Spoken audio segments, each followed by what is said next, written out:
Tá? Então vamos dar sequência aqui, pessoal. Deixa eu mudar minha cena. Hoje a gente começa a falar sobre a CVM 598.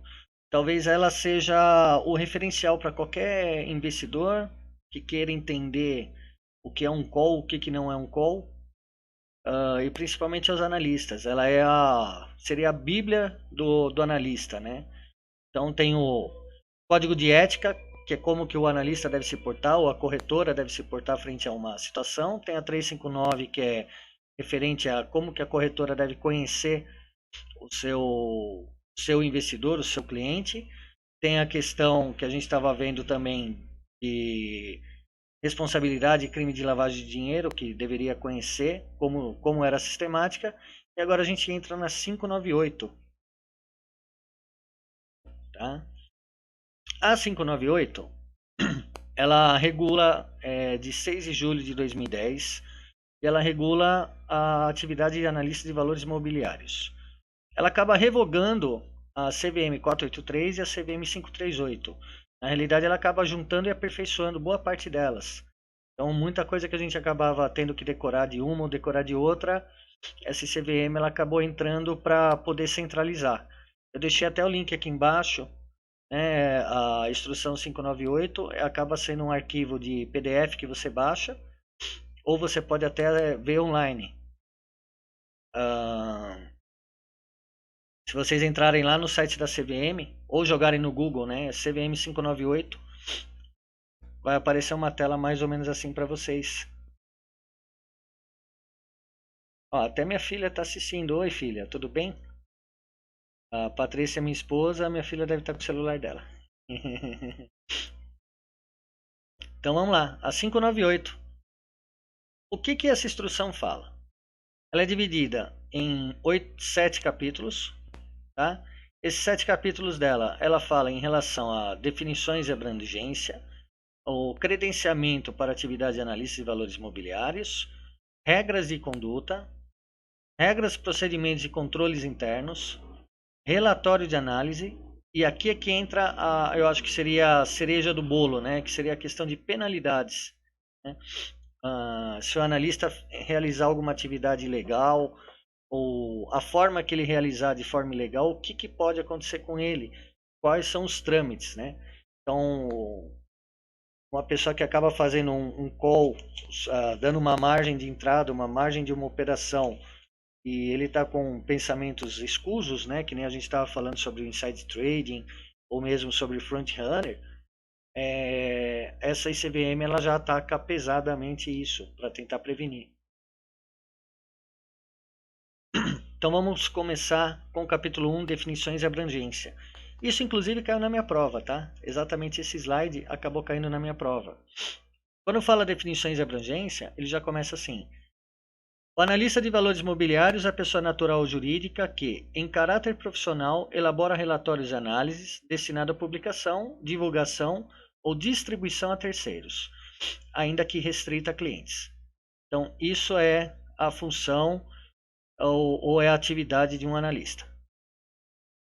Aí entra lá. Para os fins da presente instrução, a expressão relatório de análise significa quaisquer textos, relatórios de acompanhamento, estudos ou análises sobre valores mobiliários específico ou sobre emissões de valores mobiliários determinados que possam auxiliar ou influenciar investidores no processo de tomada de decisão de investimento.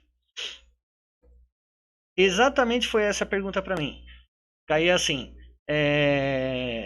seguindo a instrução, só que ele na prova não caía como ICVM 598, tá? Não caía sob instrução da 598. Simplesmente caía assim a questão. Quando se trata em relatório de análise, significa que, dois pontos. Aí vinha as letras A, B, C, D. Né? Essa eu acho que eu acertei porque eu lembro exatamente dessa questão. Tá?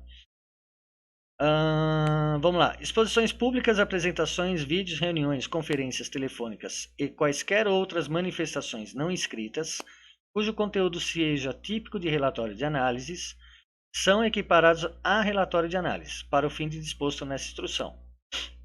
Então, lembrando, que nem a gente viu lá no Código de Conduta de APMEC, e que a gente estava vendo mais para trás, que a pessoa quando se torna analista, qualquer tipo de comentário que ela fizer em relação a uma ação ou não, ele está tendo um peso influenciador em cima daquele papel, em cima dos investidores, porque ele detém informação. Se ele falar muito bem de determinado papel ou comentar, ó, não, realmente, esse papel lá tá batendo lá na média de 200, vai ser uma bela compra. Pô, ele já está dando uma recomendação. Por mais que ele não queira ou não seja a intenção dele, ele como analista, como profissional e especialista do assunto, ele acaba tendo uma postura de tempo integral. Então, mesmo numa rodinha de amigos, num bate-papo informal, num elevador, tá caindo lá, tá descendo no elevador, ele fala assim, a gente tá descendo, logo logo a bolsa sobe. Uma brincadeira, uma gozação, uma piadinha de elevador de analista. Esse tipo de situação, se alguém ouve, ele pode interpretar como um call. E acaba sendo como. Né? Já teve casos de pessoas acabarem entrando com processos em relação a analistas, porque eles comentaram, né, num bar, estava comentando e o cara falando, ó, desce mais uma aqui que ela tá descendo igual, desce mais uma cerveja aqui que ela tá descendo igual Cielo. E ele estava fazendo uma analogia, uma brincadeira, dizendo por conta da queda da Cielo. E teve uma pessoa que foi lá e vendeu o Cielo, né? E foi justamente quando ela deu aquele repique. A pessoa foi lá e falou que escutou isso, juntou testemunha, entrou com o processo contra o analista, justamente por essa questão, porque ele estava fazendo uma analogia, a brincadeira que ele fez na hora, né, não foi somente isso, foi toda uma brincadeira, todo um contexto. A pessoa juntou todas as provas, foi lá e processou o analista. Então a pessoa passa a ter que ter uma postura condizente com o cargo. Tá? Vamos lá. Apresentação e instrução não se aplica a pessoas naturais ou jurídicas que desenvolvam atividade de classificação de risco. Está aí normal. Atividade de análise de valores imobiliários é privada de analistas de valores mobiliários credenciados em entidades autorizadas pela CVM, nos termos do artigo 4º. Tá? Então, desse slide, basicamente, o que a gente gostaria que... Assim, o que eu faço para tentar decorar, eu coloco tudo em laranjinha, né, igual a gente estava falando, para fazer um mapa mental. Então, lembrar que a questão de o que é um relatório de análise e a questão de postura do analista. Isso é importante a gente estar decorando, né? Entendendo o porquê. O capítulo 2, ele começa assim. Credenciamento para atividade de analista de valores imobiliários. Vocês vão ver que vai ficar um tanto quanto redundante em relação ao que a gente estava vendo do Código de Conduta, da PMEC. Na realidade, eles acabam se entrelaçando ou caminhando com a mesma vertente, tá? Então, a primeira seção fala a obrigatoriedade do credenciamento, né? É obrigatório o credenciamento dos analistas de valores imobiliários, pessoa natural, que exerçam atividade de forma autônoma, ou das instituições integrantes e do sistema de distribuição que exerçam atividade de analista de valores imobiliários, de qualquer outra pessoa jurídica que exerça atividade de analista de valores imobiliários. Até aí a gente vê que não foge muito da regra, né? Então todo mundo que por seguir essa carreira de analista de valores, ele tem que ter o credenciamento. Até aí não tem muita novidade. A seção 2, entidades credenciadoras, né? Então, o credenciamento de analistas de valores imobiliários é feito por entidades autorizadas pela CVM. Isso é um ponto importante, é até bom eu colocar entidade CVM, eu vou colocar em laranjinha. Tá? Porque muitas vezes a gente fala, pera um pouquinho, a pessoa quer se credenciar, como que ela vai se credenciar? Na realidade, ela tem que ter autorização da CVM. Tá? Então, serão autorizados pela CVM a promover o credenciamento, que trata o caput entidades autorreguladoras que comprovem ter estrutura adequada e capacidade técnica para o cumprimento das obrigações previstas na presente instrução, e estrutura de autorregulação que conte com a capacidade técnica e independência. Então, em cima disso, para você fazer o credenciamento, a entidade autorizada ela tem que ter todos esses dizeres, né? Então, em cima de um relatório, em cima de uma análise para poder credenciar. Acho que eu pulei um, tá aqui. Artigo 5. Entidades credenciadoras devem adotar o Código de Conduta Profissional elaborado de acordo com o artigo 8º, fiscalizar em relação aos analistas de valores mobiliários por elas credenciado. Então, primeiro item, o cumprimento do Código de Conduta Profissional, aquele código que a gente estava vendo, né, que a gente estava lendo. Todas as entidades elas têm que ter esse código também, ou uma variação dele, desde que seja no mínimo igual ou mais apertada ainda a regra em relação ao Código de Conduta da PMEC. Que nem quando você pensa numa especificação, se você for seguir uma especificação da IUPAC, ou seja, o que for, alguma norma que você siga, para níveis de auditoria, você tem que seguir no mínimo aquela regra. Você pode até deixar mais apertado, mas é no mínimo aquela regra.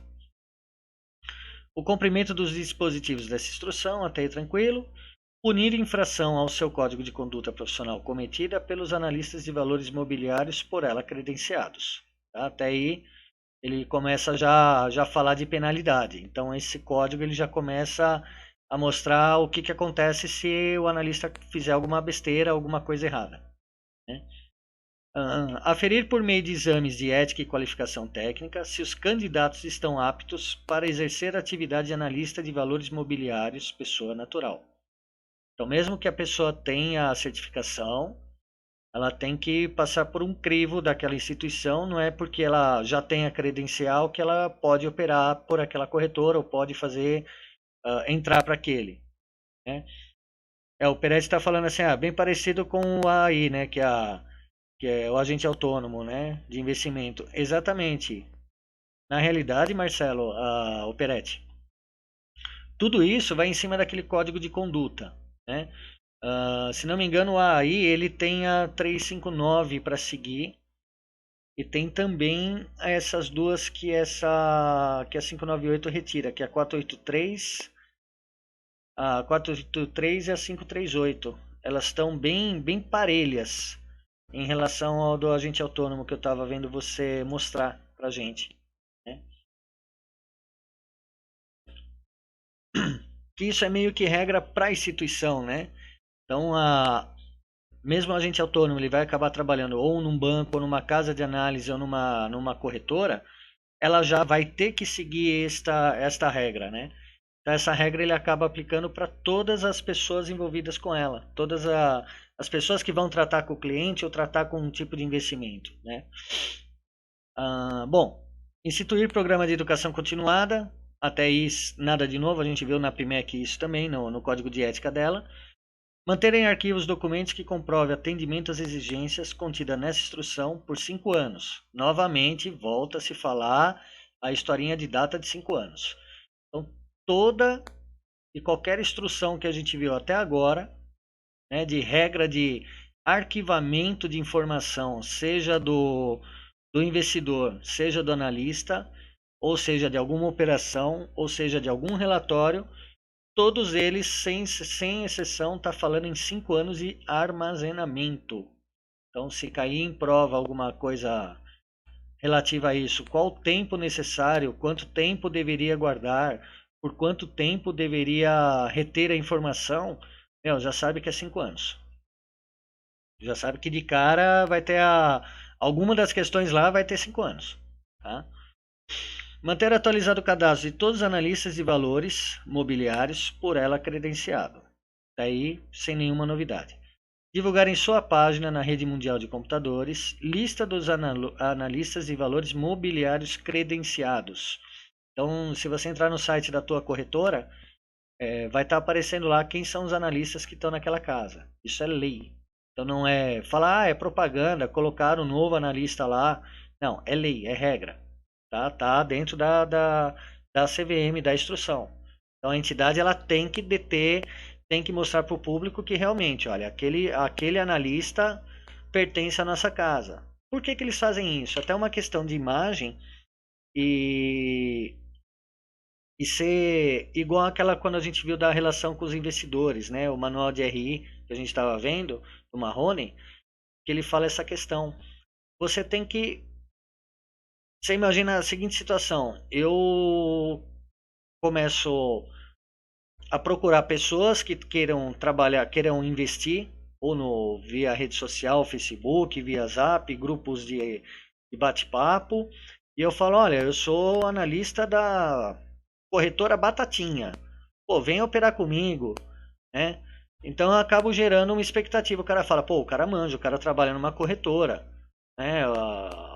Bem apessoado, sabe falar bem, começa a prometer ganhos, né? Então, para evitar qualquer tipo de estelionato, a 598 ela pede para que toda corretora tenha no portal aberto dela, na página aberta, né? Nem na área logada, é na página aberta mesmo. Assim que você loga lá, por exemplo, você colocar xp.com.br da Enter ou qualquer corretora do tipo .com.br da Enter, vai aparecer um campo lá, nossos analistas, o nome e a foto da pessoa. Isso é justamente para tentar evitar algum tipo de evasão ou de estelionato, né, que pode acontecer.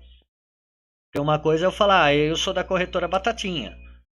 Você não conhece a corretora Batatinha, não conhece investimento, não conhece nada, e você pode cair no conto do vigário ou pode passar por um estelionato da minha índole, e nessa a corretora não está sabendo de nada. Aí você perde seu dinheiro, você vai lá processar a corretora vai falar, não, pera um pouquinho, nunca trabalhou com a gente esse cara, não conheço, não sei nem quem é. E aí vai ficar o dito pelo não dito, vai tudo para a justiça. Entendo que você teve um prejuízo, mas o que a corretora em si tem a ver? Qual documento que o cara te entregou que realmente ele fazia parte da corretora? Tem algum documento que a corretora assinou? Então, dificilmente você vai saber, você vai poder ir na corretora, ou você vai entrar em contato com a corretora para saber se a pessoa realmente trabalha lá ou não. Então, para isso tem que estar de forma pública, de forma fácil, que o cara entre na corretora, entrou no site, o cara veja a tua foto lá, a tua imagem, toda essa parte. Então, isso são coisas simples. A gente fala assim, mas ninguém cai nesse conto. Cai. Até hoje a gente cai. Hoje mesmo eu estava vendo na matéria do Investing, que inclusive a CVM ela está começando a pegar mais pesado, tentando passar o facão, né, a foice, para poder nivelar o nível do mato que a gente comenta, né? Ela está pegando uma série de pessoas pseudo-analistas ou pessoas que trabalham no mercado, garantindo ganhos em renda variável, lá com Bitcoin, com Forex, com não sei o que. É exatamente aquilo que a gente estava falando ontem, né? Então é triste, mas hoje ainda cai nesse conto do vigário. Né? Parece estar falando, é verdade, várias pessoas caem realmente. Isso é extremamente complicado. Então toda vez que vocês virem algum analista, alguém comentando, mesmo num chat do YouTube, num post de Face, compra em tal lugar, vende em tal lugar. Pô, procure entender de onde que esses caras são, de onde que eles estão cadastrados, que equipe que tá, quem é o analista CNPI que está por trás, né? A pessoa não precisa estar ligada a uma corretora. Um analista ele pode fazer serviços autônomos, né? E ele pode montar uma equipe abaixo dele que não tenha o certificado desde que ele assine um relatório. Então, se tiver um analista CNPI no grupo e ele assinar o relatório dele, outras pessoas também podem falar de mercado, porque ele tá colocando dele na reta, tá? Então, tomem muito cuidado em relação a isso. Isso é uma das questões da 598, que é inclusive típico de tópico de prova. Nas duas que eu fiz até agora não caiu. Vamos ver na próxima se vai ter ou não. Deixa eu ver aqui mais. Eu vou até colocar essa questão de divulgar em página de rede mundial. Aqui, a lista do analista. Isso aqui eu vou deixar em amarelo. Porque é um ponto importante da gente pensar. Eu não sei quem tá. Tem muitas pessoas que acabam assistindo e elas estão pegando o print da tela e imprimindo para poder gravar. Ou até mesmo o cara tá com a instrução da CVM ali do lado dele. E ele vai passando um grifa-texto em cima, conforme a gente vai fazendo as aulas, né? Os estudos. Bom, entidades credenciadas devem, parágrafo único, a CVM aprovará previamente o Código de Conduta Profissional, mencionado no inciso 1 do caput, bem como eventuais alterações. Tem 2. O conteúdo programático dos exames aplicado pela entidade credenciadora no termo do inciso 4. E tem 3. O programa de educação continuada. Tá? Basicamente, não tem muito o que falar desse em relação, se a gente for pegar aquele código de conduta da PMEC, então é só algumas normas que a entidade tem que manter, tem que reter e guardar por 5 anos, igual a gente viu lá.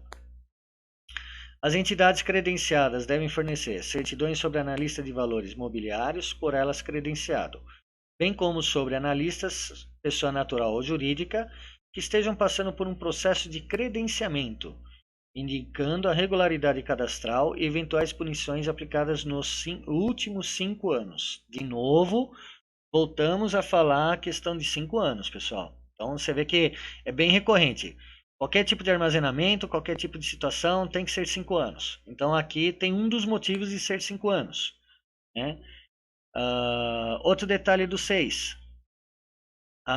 Fornecer as certidões sobre os analistas de valores, por ela credenciado, e também as pessoas naturais ou jurídicas que estejam por um processo de credenciamento. Por exemplo, no meu caso, eu estou tirando a carteira de CNPI, estou estudando, fazendo as provas, então eu estou em processo de credenciamento.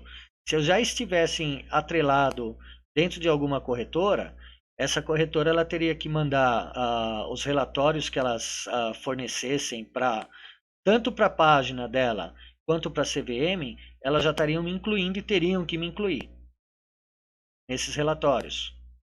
Então esse é mais um ponto importante. O que mais? Vamos lá. Artigo 7. Entidade credenciada deve enviar à CVM. Bom, o que ela tem que mandar? Imediatamente após o conhecimento, informação sobre indícios de ocorrência de infração grave às normas da CVM. Até o último dia do mês subsequente ao final de cada semestre ou sempre que a CVM requisitar, ela tem que mandar relatório sobre a supervisão. Só aumentar um pouquinho aqui. Relatório sobre a supervisão e observância das normas legais regulamentares, mencionando os esforços empreendidos para averiguar a regulação da conduta, o nome e a qualificação dos envolvidos, sendo eles cadastrados ou não, bem como outras providências adotadas. Bom, vamos voltar aqui. Assim que ela souber de algum descumprimento das normas em relação aos seus funcionários que tenham esse cadastro, ela tem que informar imediatamente a CVM o ocorrido, para a CVM já poder apurar.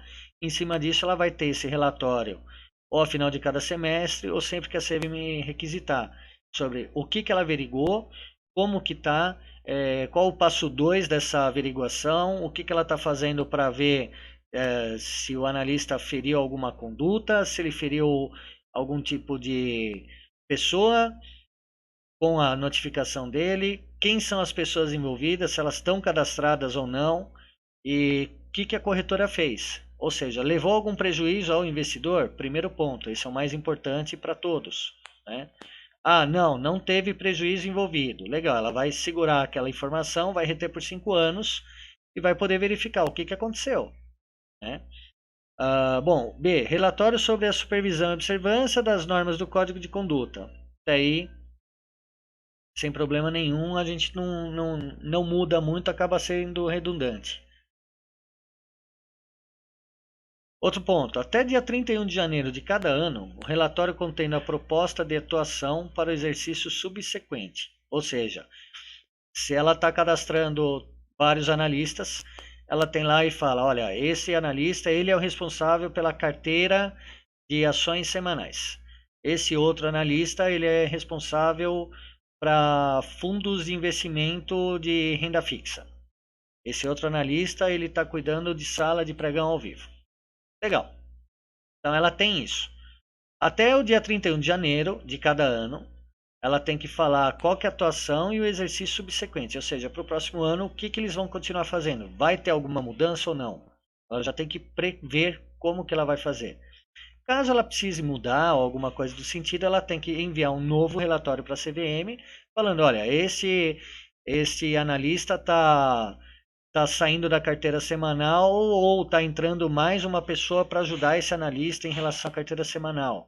Olha, tem um trader profissional que está entrando aqui no grupo e ele vai ajudar a montar a carteira.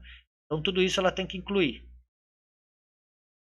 Tá? Tudo isso ela tem que incluir e enviar para a CVM. A CVM tem que ter essas informações. Então, parágrafo único. O relatório que trata o inciso 3 pode ser encaminhado à CVM como parte do relatório que trata lá do inciso 2, a linha referente segundo semestre de cada ano. Tá? Aquilo que eu falei. Todo semestre ela vai ter que mandar, enviar, encaminhar e falar, olha, teve uma alteração, não, estamos nessa sequência, está tudo caminhando bem e vai indo por aí.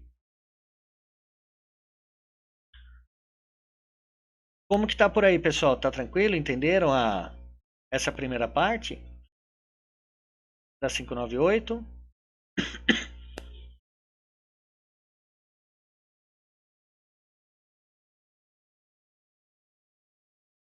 Legal. Então amanhã a gente continua a sequência. Eu vou até colocar agora o em vermelho para saber que a gente parou aqui. Voltar para minha tela.